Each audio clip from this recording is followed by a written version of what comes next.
Обломки иранской баллистической ракеты упали в старом городе Иерусалима примерно в 350 метрах от стены Плача и мечети Аль-Акса.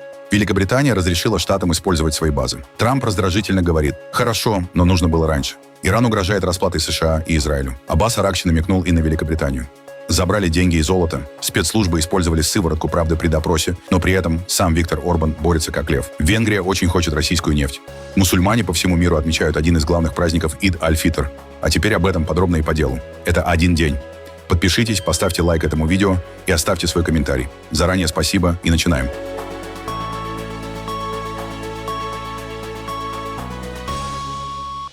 Президент США Дональд Трамп в пятницу сказал: «Я думаю, да». В ответ на вопрос, будет ли Израиль готов завершить войну с Ираном после завершения военных операций США. Господин президент, как вы думаете, будет ли Израиль готов завершить войну, когда вы будете готовы?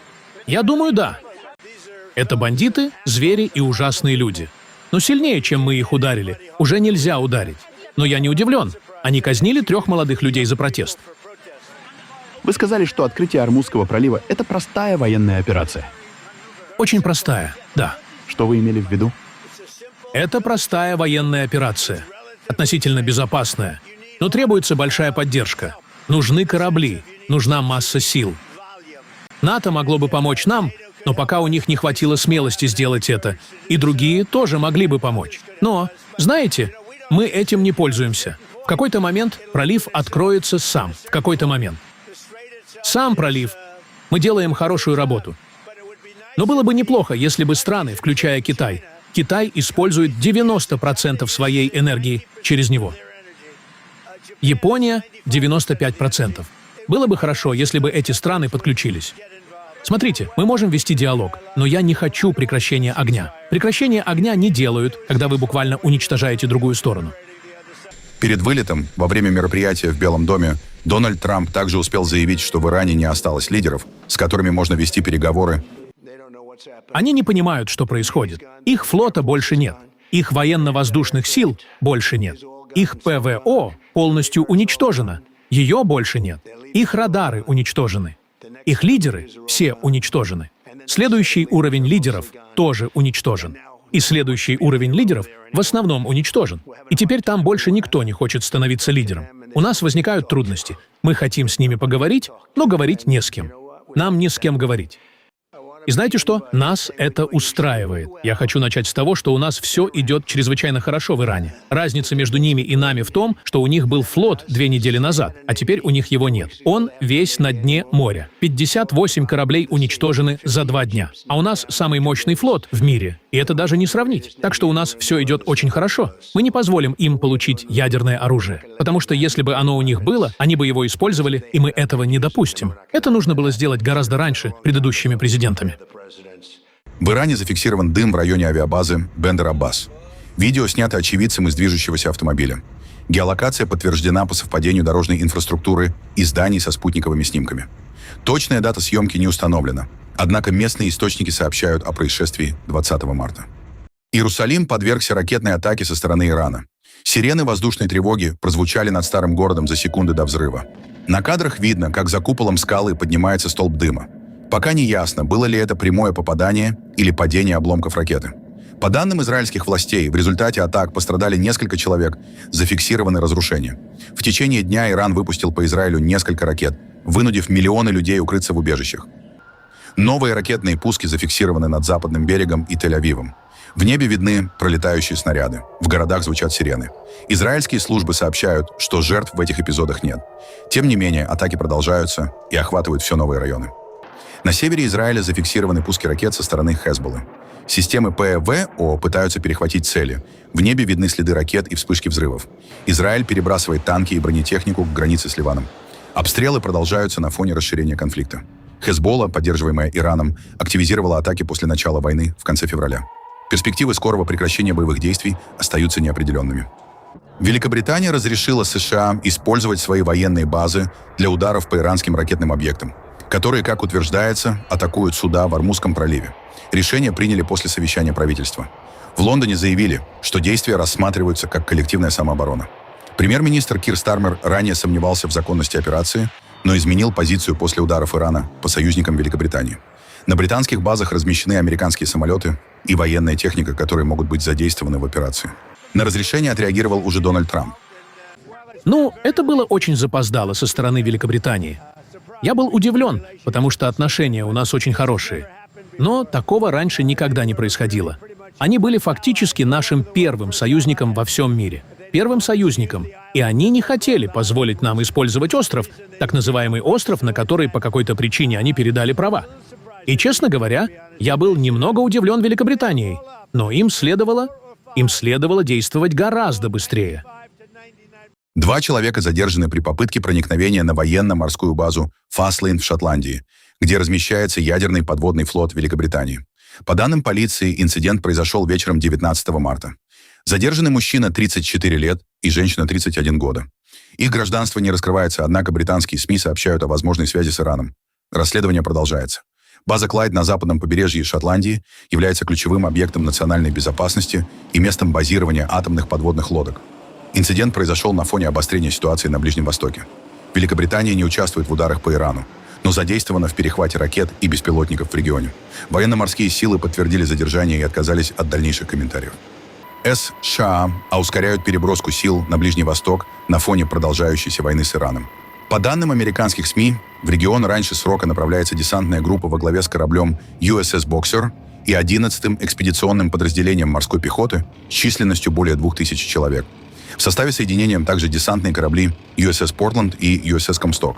Они перевозят истребители F-35, ракетное вооружение и технику для возможной высадки на побережье. Всего в операции задействованы до 4000 военнослужащих. Переброска происходит на фоне обсуждений в Вашингтоне возможного расширения военной кампании. По информации источников рассматриваются различные сценарии.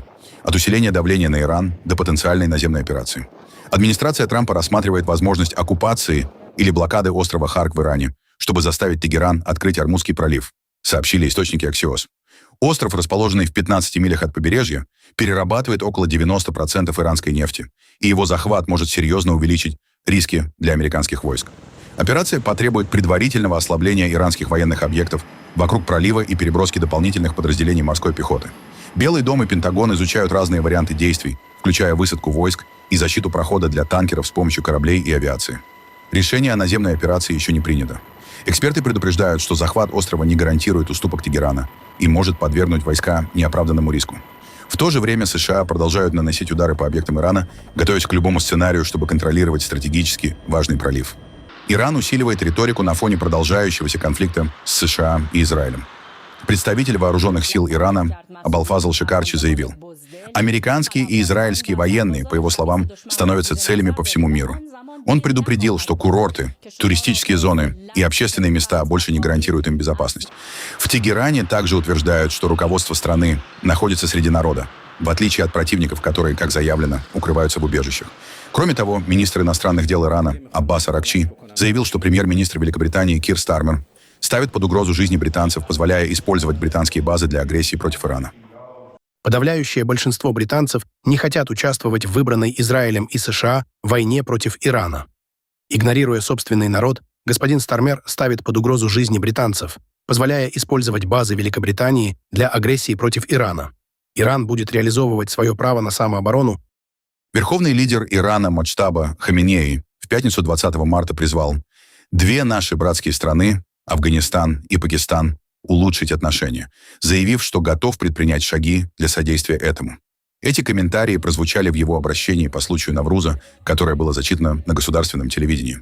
Хаминеи также предупредил об опасности раскола среди мусульман. Здесь я хотел бы призвать 2 наши братские страны, Афганистан и Пакистан, наладить более тесные отношения, хотя бы ради Бога и во избежание раскола среди мусульман. Со своей стороны, я готов предпринять необходимые шаги.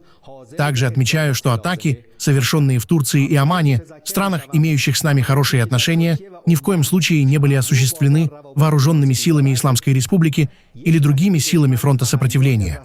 Это обман со стороны сионистского врага, использующего тактику ложного флага, чтобы посеять раздор между Исламской Республикой и ее соседями. И подобное может произойти и в других странах. Помимо фактора соседства, существуют и другие духовные факторы, включая прежде всего общую приверженность благородной религии ислама, наличие почитаемых святынь и священных мест в некоторых странах, присутствие большого числа иранцев как жителей и работников в других, а также общность этнических корней, языка или стратегических интересов, особенно в противостоянии оси империализма в отдельных случаях, все это может способствовать укреплению добрых отношений. Также президент Масуд Пезешкиан поддержал позицию о том, что Иран не стремится к конфликту с мусульманскими странами и возложил ответственность за текущую напряженность на коварного врага. Мы не намерены создавать разногласия с мусульманскими странами.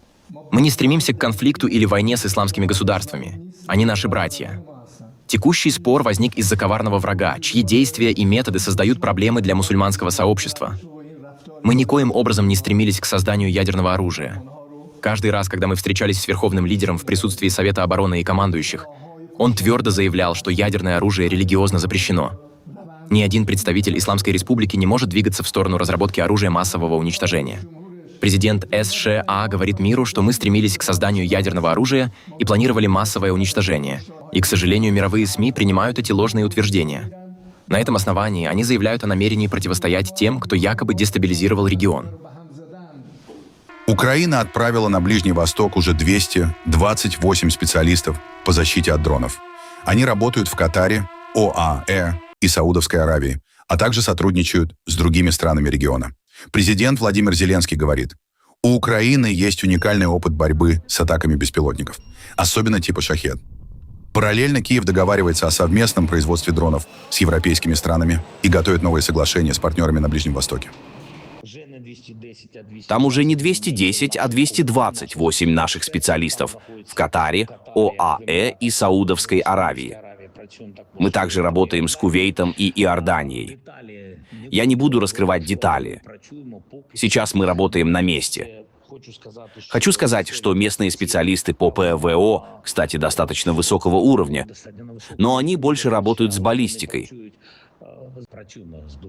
Что касается малой ПВО, как противодействовать массовым атакам дронов типа «Шахед», кроме нас, думаю, никто такого опыта не имеет. Мы работаем с Ближним Востоком, с лидерами на техническом уровне и с министерствами, и в целом готовим серьезные соглашения и сделки. Посмотрим, когда они будут готовы. Мы добиваемся хорошего прогресса. Уже производим дроны совместно с Германией, Великобританией, Данией и Нидерландами. Начинаем эту работу с Норвегией. Достигли соглашений со Швецией и Францией. В последний раз мы обсуждали четкие сроки с Эммануэлем Макроном, и к концу года у нас будет совместное производство. Также мы подписали соответствующие документы о намерениях в Румынии во время моего последнего визита, и ряд других стран имеют с нами подобные документы. В Испании мы также движемся к совместному производству в отдельных направлениях. Россия предложила США прекратить передачу разведывательной информации Ирану, включая данные о расположении американских военных объектов на Ближнем Востоке, в обмен на отказ Вашингтона делиться разведанными с Украиной о России. По информации издания «Политика», ссылающегося на источники, знакомые с ситуацией, это предложение озвучил Кирилл Дмитриев на встрече в Майами со спецпосланниками США Стивом Уиткоффом и Джаредом Кушнером на прошлой неделе. Соединенные Штаты, как отмечается, отвергли данную инициативу. Сообщается, что сам факт подобных контактов вызвал обеспокоенность у европейских дипломатов, которые опасаются возможных попыток Москвы повлиять на отношения между США и Европой в напряженный период. По данным британского издания The Guardian, венгерские силовики могли применить к гражданину Украины так называемую «сыворотку правды». Речь идет об инциденте 5 марта. Тогда спецподразделение Венгрии остановило 2 бронированных автомобиля украинского Ащетбанка, перевозивших наличные и золото из Вены в Украину. 7 сотрудников задержали более чем на сутки. Во время допроса одному из них, бывшему сотруднику СБУ, сделали принудительную инъекцию неизвестного вещества. По данным источников, это мог быть препарат, который используют для повышения разговорчивости. Однако мужчина, страдающий диабетом, потерял сознание и был госпитализирован. Официально состав вещества не подтвержден, но адвокат задержанных заявил, инъекция действительно была сделана, несмотря на протесты. После этого украинцев отпустили и выдворили из страны, вернув автомобили. Но деньги и золото до сих пор остаются в Венгрии. В Киеве действия Будапешта называют фактически кражей и политически мотивированной акцией. Ранее украинская сторона прямо обвинила Венгрию в захвате средств и удержании людей. Премьер-министр Венгрии Виктор Орбан заявил своим сторонникам, что на саммите Евросоюза, который прошел 19 и 20 марта в Брюсселе, ему пришлось сражаться одному против 25. У меня был трудный день. Хотя дома я к этому привык. У меня 5 детей и 1 жена. Так что иногда мне приходится бороться 1 против 6, но там ситуация была хуже. Мне пришлось бороться 1 против 25. Все хотели заставить нас встать в строй и поддержать войну, поддержать Украину, отдать наши деньги.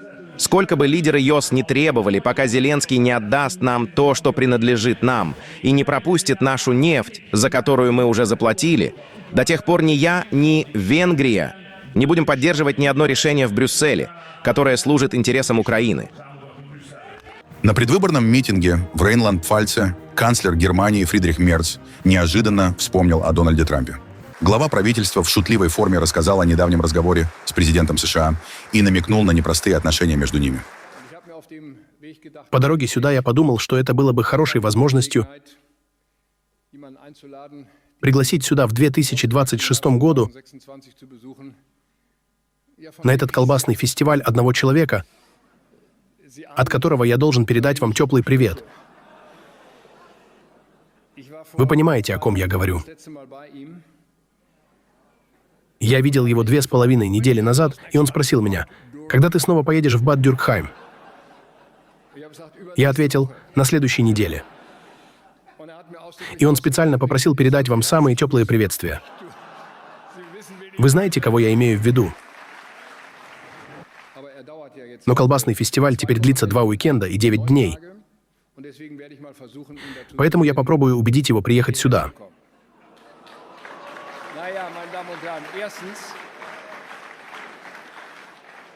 Ну, дамы и господа, во-первых, я еще не знаю, получится ли. И не знаю, все ли этому рады.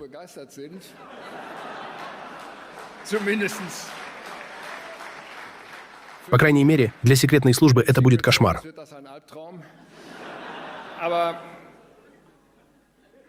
Но мне нужно поговорить с ним на выходных. И если вы позволите мне передать ему ваши наилучшие пожелания,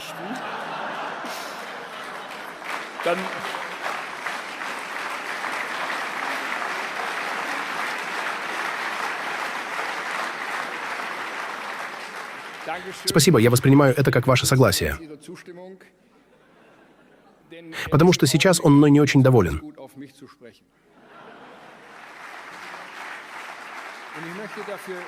Я хочу бороться за это.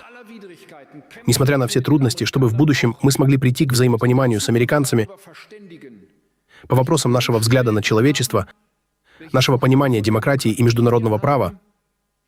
А то, что сейчас у нас есть различия, видно каждый день. Когда состоялся визит Зеленского в Белый дом в феврале, и мы увидели, как демократически избранного лидера фактически отодвинули в сторону в овальном кабинете, с этого момента стало окончательно ясно, что мы должны больше делать для своей обороны и укреплять уверенность в себе. Европа способна защитить себя.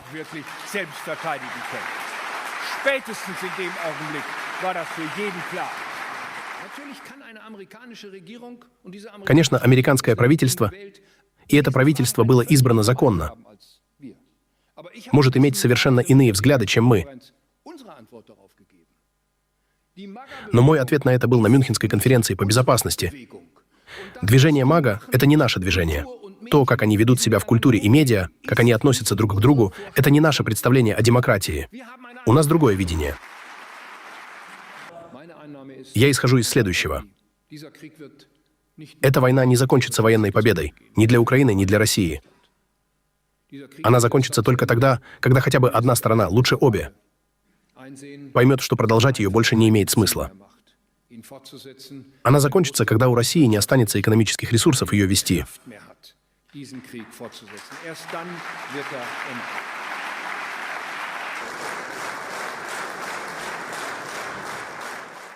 Кто лучше Японии знает, что такое внезапность? В интернет-тренды вырвалась шутка Дональда Трампа и вызвала резкую реакцию в Японии. Как пишет The New York Times, в Токио многие восприняли эту реплику как неуместную. Тему «Атака на Перл-Харбор» там до сих пор считают чувствительной. Японские СМИ и политики назвали шутку неудачной и вызывающей неловкость. А сам эпизод широко разошелся в новостях и соцсетях. И вот как это прозвучало. Ну, во-первых, не хочется слишком многое раскрывать. Когда мы действуем очень жестко, и мы никому об этом не говорили, потому что хотели внезапности. Кто лучше Японии знает, что такое внезапность? Ладно, почему вы не сказали мне о Перл-Харборе? Правда ведь? Он задает мне вопрос. Нет, я думаю, вы верите во внезапность даже больше, чем мы.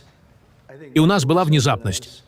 И мы ее использовали. И благодаря этой внезапности мы за первые 2 дня уничтожили, вероятно, 50% того, что планировали, и даже больше, чем ожидали. Министр войны США Пит Хексет объявил о расширении программы возвращения в армию военнослужащих, уволенных за отказ от вакцинации от COVID-19. Срок подачи заявок продлен до 2027 года, а обязательная служба сокращена до 2 лет.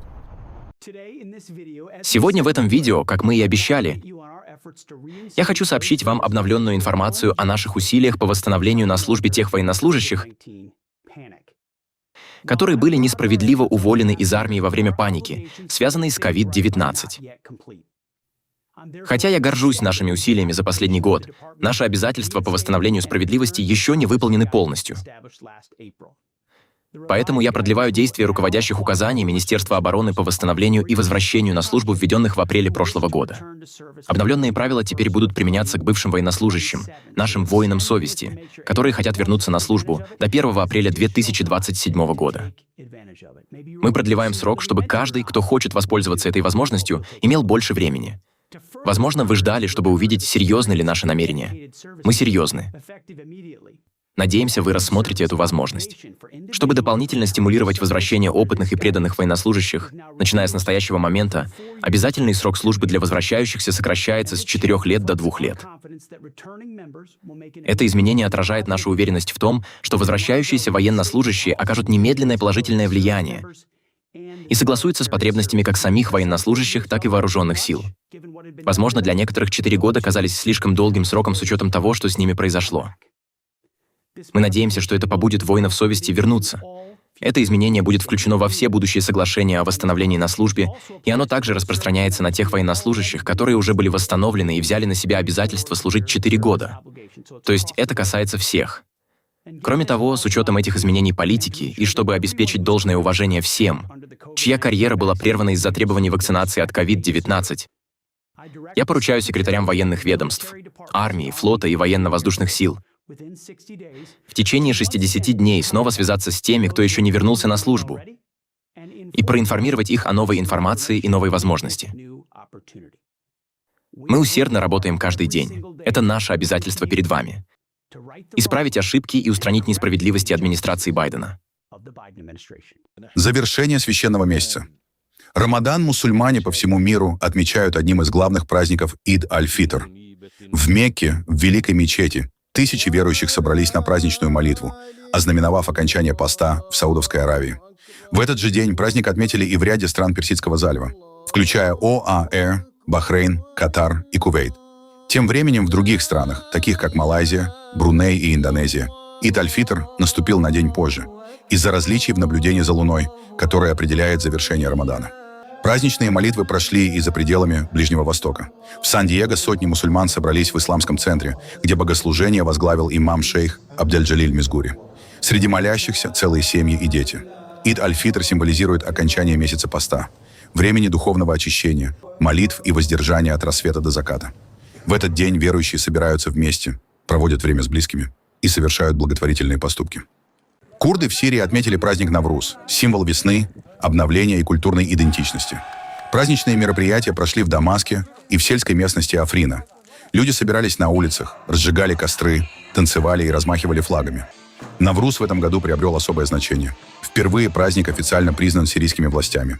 Это стало возможным после указа президента Ахмеда аш-Шараа, который также закрепил признание курдского языка и восстановление гражданства для курдов Сирии. Навруз традиционно сопровождается огнем, как символом очищения и нового начала. Праздник широко отмечается курдами по всему региону и остается важной частью их культурного наследия. ФБР фиксирует кибератаки хакеров, связанных с российскими спецслужбами, против аккаунтов чиновников США, прежде всего в Signal. Как сообщили в ведомстве, компания уже привела к получению доступа к тысячам аккаунтов, но при этом не взламывается шифрование и сами приложения. Основными целями являются лица, представляющие разведывательный интерес, действующие и бывшие чиновники США, военные, политики и журналисты. После взлома хакеры могут читать сообщения, просматривать контакты, отправлять сообщения от имени жертв и проводить новые фишинговые атаки, говорится в сообщении бюро. Особое внимание уделяется аккаунтам в Signal, однако применяемые методы подходят и для других мессенджеров. Атаки проводятся с использованием фишинговых сообщений, замаскированных под автоматические уведомления служб поддержки. Пользователи пытаются заставить перейти по ссылке и передать коды подтверждения и пин-коды, что позволяет подключить устройство к аккаунту жертвы или полностью захватить его. За последние сутки в России резко усилили блокировку мессенджера Telegram. По данным международного проекта ООН, уже 20 марта сервис оказался недоступен примерно в 2 случаях из 3. Аномалии фиксируются в 72% проверок. Проблемы с доступом отмечают пользователи по всей стране, от Москвы до Санкт-Петербурга и регионов. Некоторые сообщают, что мессенджер не работает даже с VPN. Эксперты отмечают, ограничения усиливались постепенно в течение недели, но такого масштаба сбоев ранее не наблюдалось. Это может свидетельствовать о переходе к новой фазе блокировки Telegram в России. Куба жестко ответила на слухи о переговорах с США. В Гаване заявили, ни политическая система, ни президент не обсуждаются. Замглавы МИД Карлос Фернандес де Коса подчеркнул, смена власти не может быть условием для сделки с Вашингтоном. Ранее СМИ писали, что США якобы готовы смягчить санкции в обмен на уход президента Мигеля Диас-Канеля. На Кубе это отвергли. Там говорят, диалог возможен, но только на равных и без давления. При этом Гавана признает, у стран есть темы для разговора. Это и торговля, и взаимные претензии. Но главный сигнал – никаких условий по власти. Куба давно придерживается последовательной позиции о готовности вести диалог с Соединенными Штатами в уважительной и ответственной форме, разумеется, на основе международного права и уважения суверенитета каждой страны. Это позиция, которой мы неизменно придерживаемся. И мы не собираемся ее менять в настоящее время, несмотря на усилившуюся враждебность со стороны Соединенных Штатов. Более того, эта позиция не существует в вакууме и не поддерживается просто потому, что она была заявлена ранее, и мы повторяем ее сейчас. Она поддерживается потому, что мы действительно не видим другого способа решить проблемы между двумя странами, так же, как не считаем, что есть иной путь и между другими странами. Какая альтернатива диалогу? Именно поэтому мы всегда готовы вести диалог с Соединенными Штатами на этой основе. Тем временем гуманитарная ситуация на Кубе ухудшается. Мексика, которая с первых дней поддерживает остров, снова отправила груз помощи. Президент Клаудия Шейнбаум заявила, судно с гуманитарными поставками уже вышло к Кубе. Власти также ищут способы помочь с топливом. Мы продвигаем гуманитарную помощь. Фактически сегодня на остров Куба отправляется еще одно судно с гуманитарной помощью, организованное правительством Мексики. Эта помощь включает как материальные ресурсы, предоставленные государством, так и проявление солидарности мексиканского народа. Помощь была собрана в Веракрусе и будет доставлена на корабле ВМС. Мы продолжим поддерживать народ Кубы и искать способы обеспечить его топливом, не нанося ущерба Мексике. Умер Чак Норрис, легенда боевиков, чемпион по карате и звезда сериала «Крутой Уокер». По данным семьи, Чак Норрис скончался 19 марта. Причина смерти официально не раскрывается. Известно, что перед этим актер был госпитализирован на Гавайях. Родные сообщили, что он ушел из жизни мирно, в окружении близких. Чак Норрис — шестикратный непобежденный чемпион мира по карате, ставший символом силы и справедливости в кино 1980-х и 1990-х годов. Он прославился ролями в фильмах «Кодекс молчания», «Пропавшие без вести» и «Отряд Дельта». Особую известность ему принесла роль в сериале «Крутой Уокер. Правосудие по-техасски», где он сыграл бескомпромиссного рейнджера. В 1973 году Норрис дебютировал в кино, сразившись с Брюс Ли в фильме «Путь дракона». Позже он снимался вместе с Сильвестр Сталлоне, Арнольд Шварценеггер и Брюс Уиллис. В 2000-х Чак Норрис стал интернет-феноменом благодаря вирусным фактам о Чаке Норрисе, которые сделали его культовой фигурой среди молодежи. Помимо кино, он основал собственное боевое искусство и занимался благотворительностью, помогая подросткам через спортивные программы. Чак Норрис прожил 85 лет и оставил после себя огромный след в кино, спорте и поп-культуре.